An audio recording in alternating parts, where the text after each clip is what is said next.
Soos ons die vorige keer gehoor het, het Naomi toe sy en Rut weer in Bethlehem teruggekom het, niks gehad om van te leef. Hulle moes letterlik van vooraf begin. Maar ons weet mos, God voorsien altyd op sy manier en op sy tyd.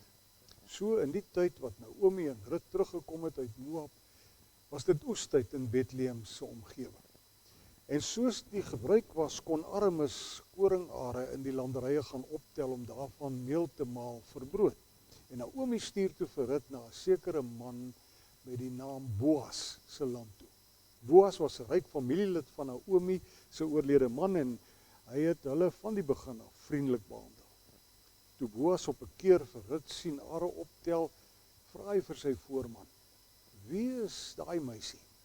Die voorman sê toe vir Boas dat dit Rut, 'n Moabitiese meisie is wat saam met Naomi van Moab af teruggekom het en dat Rut gevra het of sy are agter die snyers mag optel. Boas gaan te sê toe self vir Rut: "Luister my dogter, moenie op 'n ander land gaan are optel nie, moet ook nie hier weggaan nie. Bly hier by die meisies.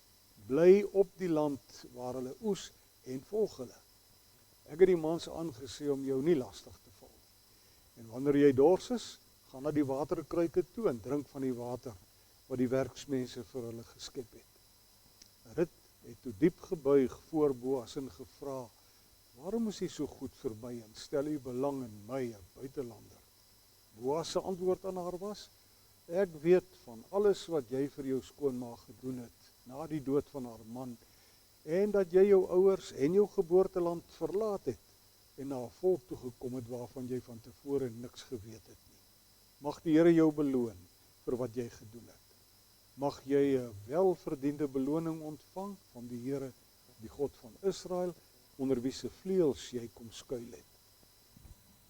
Nou Boas was baie goed vir Rut.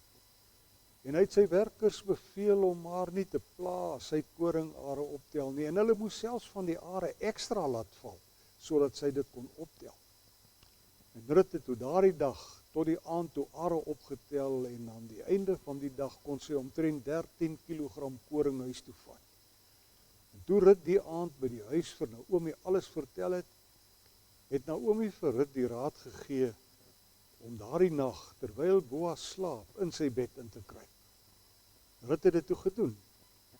En sy het Boas gevra om hom oor haar te ontferm. Sy het gesê haar oorlede man het geen kinders nagelaat nie en sy naam sal uitsterf as sy nou nie weer trou nie.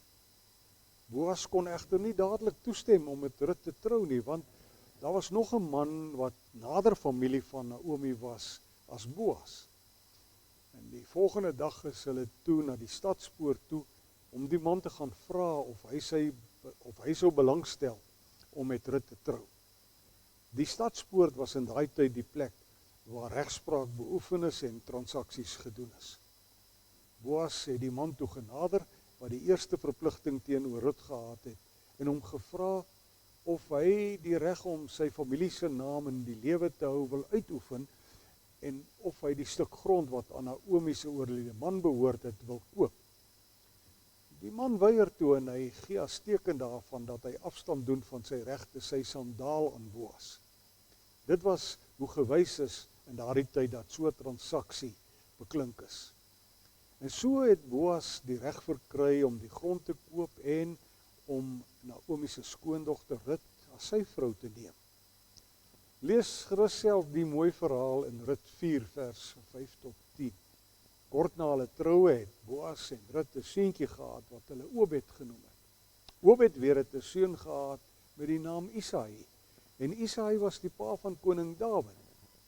Wat ons egter nie mag miskyk nie, is hoe God in al hierdie gebeure altyd daar was en dat God die een is wat gesorg het dat alles op die ou einde ten goeie vir die twee weerlose vroue, Naomi en Rut, uitgewerk het. Volgende keer kyk ons 'n bietjie in diepte na die boodskap van die boek Rut.